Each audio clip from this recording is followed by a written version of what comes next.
ఉమ్మడి ఆంధ్రప్రదేశ్లో ఉన్న సిచ్యువేషన్ కంటే తెలంగాణలో విద్యా వ్యవస్థ మరింత దారుణంగా వర్స్ట్ సిచ్యువేషన్లోకి వెళ్ళిపోయింది.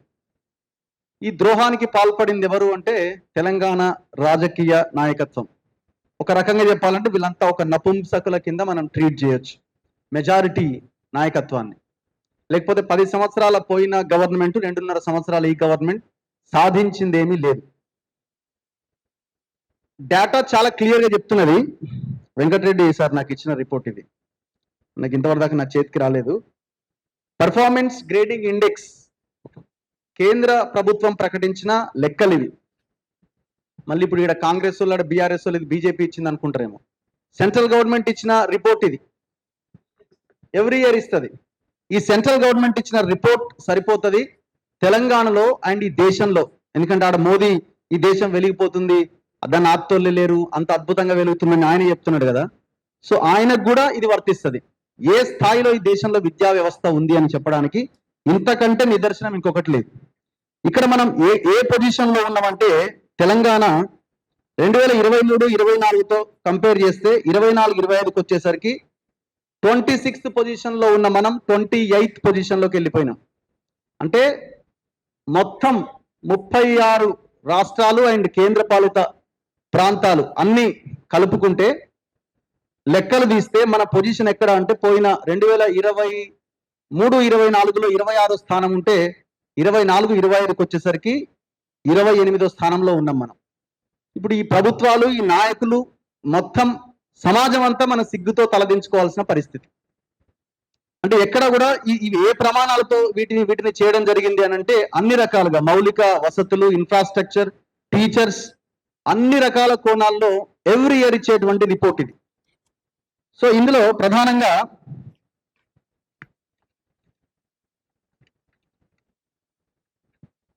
కొన్ని గ్రేడ్స్ ఇచ్చినారు.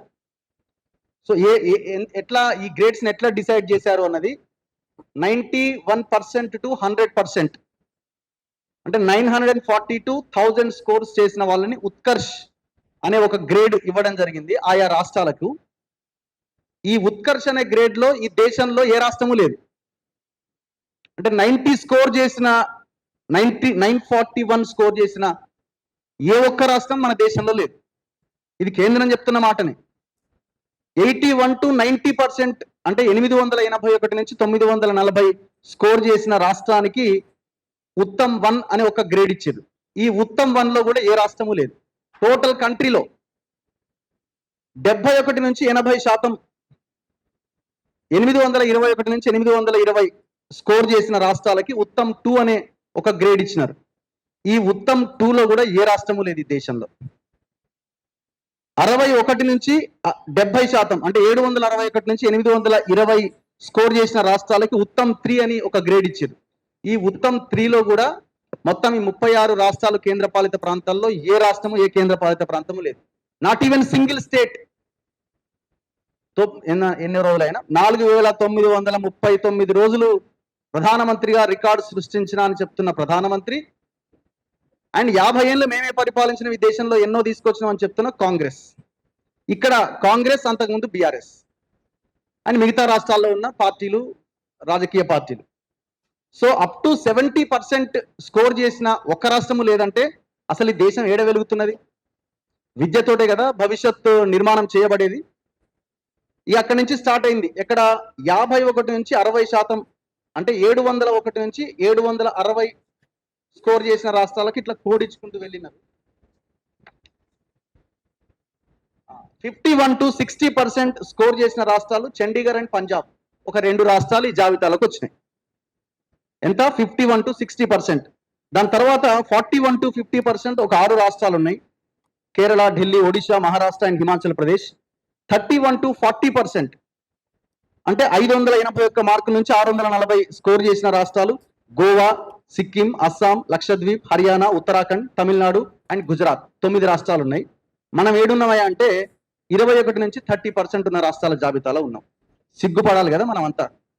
ఆ రాష్ట్రాల జాబితాలో పాండిచ్చేరి, ఆంధ్రప్రదేశ్, రాజస్థాన్, మధ్యప్రదేశ్, ఛత్తీస్గఢ్, ఉత్తరప్రదేశ్, కర్ణాటక, వెస్ట్ బెంగాల్, త్రిపుర, మణిపూర్, తెలంగాణ, లద్దాఖ్, నాగాలాండ్, జార్ఖండ్ అండ్ అరుణాచల్ ప్రదేశ్. ఈ 15 రాష్ట్రాలు జస్ట్ ఒక 30% అంటే 20% లోపు స్కోర్ చేసినాయి. ఇంకా మనకంటే దారుణంగా ఉన్నాయి మిజోరాం, బీహార్ అండ్ జమ్మూ కాశ్మీర్. దారుణంగా ఉన్న స్టేట్ మేఘాలయ, చాలా దారుణంగా 400 మార్క్స్ స్కోర్ చేసింది. సో ఈ సిచ్యువేషన్ లో మన తెలంగాణ రాష్ట్రం ఉన్నది. ఎందుకు ఈ పరిస్థితి ఉన్నదంటే ఏ రాష్ట్రము కూడా సరైన బడ్జెట్ ని విద్య కోసం కేటాయించట్లే. ఇప్పుడు కాంగ్రెస్ అధికారంలో ఉంది కాబట్టి మీరు చాట్ జీపీటీ ఓపెన్ చేసి కాంగ్రెస్ ఇచ్చిన హామీలు ఒకసారి చూడండి. కాంగ్రెస్ ఇచ్చిన హామీలు 15% తగ్గకుండా విద్య కోసం బడ్జెట్ కేటాయిస్తామని చెప్పినాయి. ఈ గవర్నమెంట్ వచ్చిన తర్వాత 2 పూర్తి స్థాయి బడ్జెట్ ప్రవేశపెట్టబడ్డాయి. భట్టి విక్రమార్క వాటిని చాలాసేపు చదివి వినిపించిండు. అందులో 7%కి మించి ఎక్కడ విద్య కోసం బడ్జెట్ కేటాయించలేదు. ఇంటిగ్రేటెడ్ స్కూల్ అన్నాడు, 2000 కోట్లు అన్నాడు, దాన్ని కూడా అందులోనే యాడ్ చేసిండు.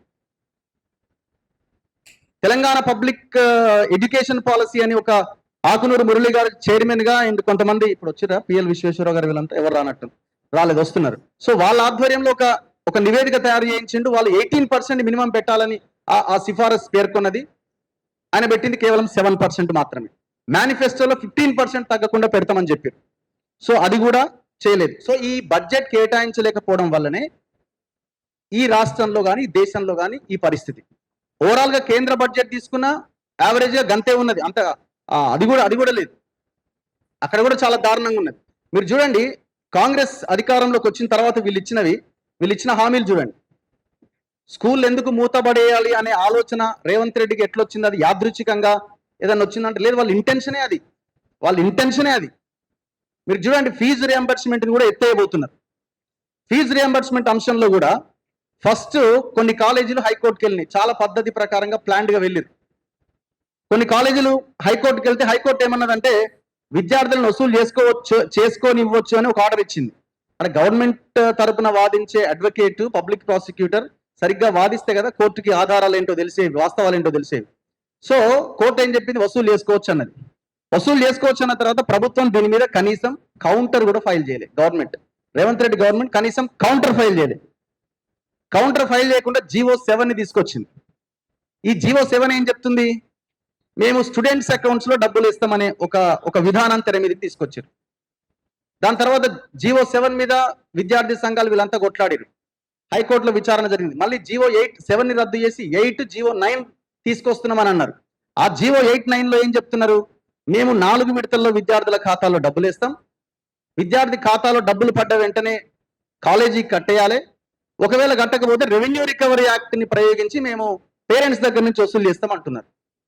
అసలు ఇంతకుముందున్న ప్రాసెస్ లో కాలేజీ యాజమాన్యాల అకౌంట్లో డబ్బులు పడేవి. మీరు అందులో ఏమైనా ల్యాబ్స్ ఉంటే, అక్కడ ఏమైనా అవకతవకలు జరిగితే వాటిని పరిష్కరించి అదే విధంగా దాన్ని ఎందుకు ముందుకు తీసుకెళ్లే ప్రయత్నం చేయట్లే? ఎందుకు స్టూడెంట్ ఖాతాలో అనే లైన్ తీసుకొస్తున్నారు? ఒకవేళ ఆ డబ్బులు ఏదో రకంగా వాడుకోవడమో లేకపోతే ఇంకేదైనా జరిగితే ఆ స్టూడెంట్ చదువుకోలేని సిచ్యువేషన్ వస్తే పరిస్థితి ఏంది? దీనివల్ల ఏమవుతుంది, కాలేజీ యాజమాన్యాలు మీకు ఎట్లాగో డబ్బులు వస్తాయి కదా, మీరు ఫీజు మొత్తం ఫస్ట్ కట్టేయండి అని నిబంధన పెడితే అప్పుడు ఎవడు బాధ్యత? అంటే నెమ్మదిగా రియంబర్స్మెంట్ అనే పథకాన్ని ఎత్తేయాలి అనే కుట్ర చాలా క్లియర్ గా జరుగుతుంది. దీని మీద మనం రాబోయే రోజుల్లో భయంకరంగా కొట్లాడాల్సిన సిచ్యువేషన్ కూడా రావాలి. అండ్ వీళ్ళు అభయహస్త మేనిఫెస్టోలో విద్యకు సంబంధించిన ప్రధానమైన హామీలు, ఉన్నత విద్య fees reimbursement, SC ST BC minority మరియు ఈడబ్ల్యూఎస్ విద్యార్థులకు పూర్తి ఫీజు రియంబర్స్మెంట్ అందిస్తామని హామీ ఇచ్చింది. స్కాలర్షిప్స్ వస్తున్నాయా? రియంబర్స్మెంట్ అమలవుతుందా? దాదాపుగా 10,000 కోట్లు పెండింగ్ ఉన్నది. పాత గవర్నమెంట్ పెట్టిన పెండింగ్ బకాయిలు కూడా అట్లనే ఉన్నాయి. పెండింగ్ లో ఉన్న ఫీజు రియంబర్స్మెంట్ బకాయిలు అన్ని చెల్లిస్తాం. 2.5 ఏళ్ళు అయింది, ఇంతవరకు చెల్లించిన పరిస్థితి లేదు. ఆదిలాబాద్, ఖమ్మం, మెదక్ జిల్లాలో కొత్త ఇంటిగ్రేటెడ్ యూనివర్సిటీలు ఏర్పాటు చేస్తాం. ఎక్కడ ఏర్పాటు చేసినారు? ఒక యూనివర్సిటీ కట్టిరా? ఉస్మానియా యూనివర్సిటీకి ఇస్తాను 1000 కోట్లు ఇంతవరకు ఇచ్చిందా? నేను arts college principal professor Kasim గారిని ఇంటర్వ్యూ చేస్తే ఆయన చాలా క్లియర్ గా చెప్పిండు, ఇంతవరకు లేదు, ఎవరో కాంట్రాక్టర్లు వచ్చిరా అని అంటున్నారు కానీ ఇంతవరకు పని స్టార్ట్ కాలేదు అని ఆయన ప్రకటన చేసి దగ్గర సంవత్సరం కావస్తున్నది. మరి 1000 కోట్లు ఇచ్చేది ఎప్పుడు? టెండర్లు పిలిచేది ఎప్పుడు? పనులు కంప్లీట్ చేసేది ఎప్పుడు?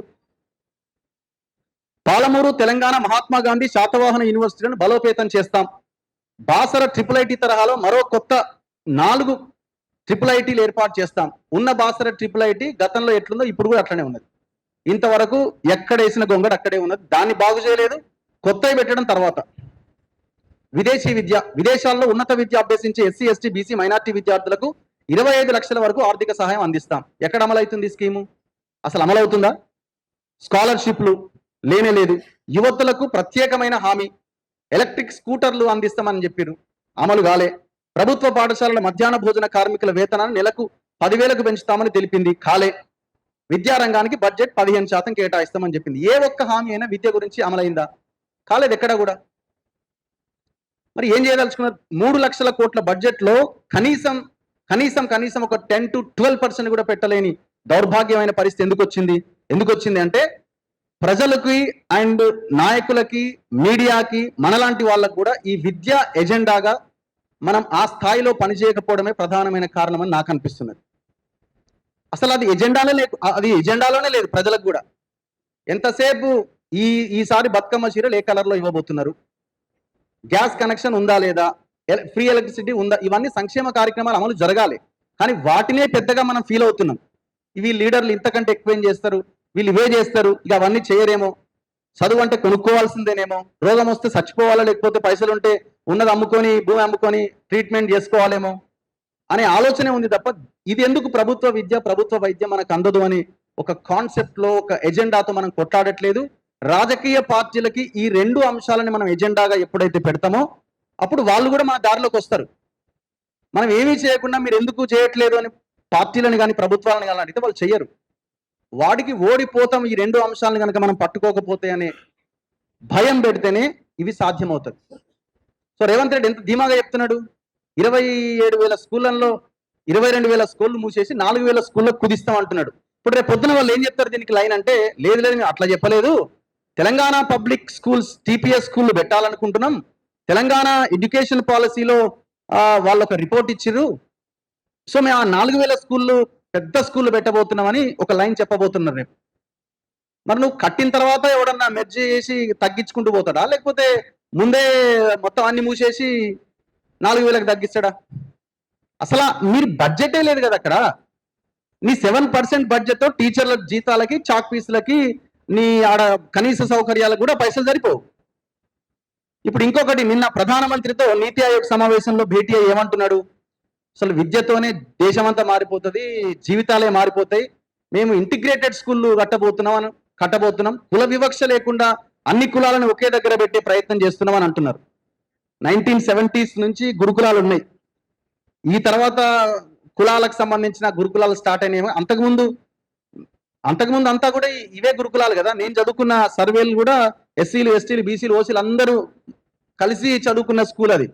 ముఖ్యమంత్రిగా పివి నరసింహారావు గారు ఉన్నప్పుడు 1970s ఓపెన్ అయిన స్కూల్ అది. ఇప్పుడు మీరు కొత్తగా పెట్టేది ఏంది? అసలు ఇంటిగ్రేటెడ్ స్కూళ్ళకి మనం మాట్లాడుతున్న ఈ గ్రామాల్లో, మండలాల్లో ఉన్న స్కూళ్ళకి సంబంధం ఏంది? మొత్తం 80 లక్షల స్టూడెంట్స్లో 2 లక్షల మంది పిల్లలకు సంబంధించినవే ఇంటిగ్రేటెడ్ స్కూళ్ళు. అవి కూడా ఆల్రెడీ చదువుకుంటున్న గురుకులాల్లో ఉన్న పిల్లల్ని తీసుకెళ్లి ఆ ఇంటిగ్రేటెడ్ స్కూల్లో పెడతామంటున్నాడు. ఒకవేళ అది కూడా కడితే 119 నియోజకవర్గాల్లో 119 కడితే దానివల్ల జస్ట్ 1% లాభం జరుగుతుంది అంతే. మిగతా 99% గ్రామాల్లో, మండలాల్లో, జిల్లాల్లో ఉన్న ఈ స్కూళ్ళ నుంచే కదా జరగాల్సింది. సో కాబట్టి ఇది చాలా పెద్ద సబ్జెక్టు. అందరూ కలిసి కొట్లాడాలి, ప్రజల్లో ఇంకా అవగాహన పెంచాలి. ప్రజలు కూడా ఈ విద్యా వైద్యం అన్న అంశం మీద మాట్లాడినప్పుడే ఈ సమస్యకు పరిష్కారం దొరుకుతుంది. ఇది పోరాటం దిశగా ముందుకెళ్లాల్సిన అవసరం ఉందని నాకు అనిపిస్తుంది. థ్యాంక్ యూ, ధన్యవాదాలు. Thank you Raghu. బరాబర్ ఇవన్నీ జనాల దగ్గర తీసుకుపోవాల్సిందే. దాంట్లో పర్ఫార్మెన్స్ గ్రేడింగ్ ఇండెక్స్ లో ఇంకో కథ ఉన్నది. దేశంలో ఉన్న 783 జిల్లాలలో మన దగ్గర ఉన్నటువంటి 28 జిల్లాలు టోటల్ జిల్లాలు కాదు కానీ 28 జిల్లాలు మొదటి 50లో లేవు, రెండో 50లో లేవు, మూడో 50లో లేవు, 450 అంటే 200 లేవు, 250 లేవు, 300 వరకు కూడా 300 జిల్లాలలో కూడా ఒక్క జనగాం జిల్లా 99 స్థానం ఉన్నాయట. మిగతా మన 28 జిల్లాలు అంటే అదే 29 అనుకున్నాం అంటే అవి మొత్తం 300 పైనే, 300 నుంచి 678 మధ్యలో ఉన్నాయట. మా సార్ కూడా రాసింది, అది ముచ్చట రాసిండు. అంటే తెలంగాణ జనానికి మా ఊరు ఎంతసేపు రైజింగ్ అని మెషిన్ పట్టుకొచ్చి బస్సుల మీద పేద ఫ్లెక్సీలు పెట్టి ఆయనకి ఎప్పుడు సోకు పుట్టిందో తెలియదు వెనకట. ఏ మ్యాగజైన్ లో స్పోర్ట్స్ మ్యాగజైన్ లో చూసి సోకు పట్టిందేమో అని ఆ సోకు తీర్చుకున్నారు. కానీ మా వాళ్ళు నిజంగానే అందరు మెస్సీలు అనేట్టు ఇట్లే అనుకుంటారు. ఇన్ని ముచ్చట చెప్తుంటే నిజంగా కూడా తెలంగాణలో ఉన్నటువంటి విద్య మొత్తం వెలుగుతున్నాయని చెప్పని శంఖ నాకుతున్నాయని చెప్పడానికి ఇప్పటిదాకా రఘు మొత్తం బట్టలు ఇప్పిండు. ఇంకా ఇప్పటి సార్ కూడా రెడీగా ఉన్నారు. ఇంకా ఈ మధ్యలో జరమ్మా ఇఫ్లు ఒకసారి రాజు నాయక్ అన్న మళ్ళా తొందర పోవాలంటే అన్న మాట్లాడాల్సి కోరుతా. రాజుభాయ్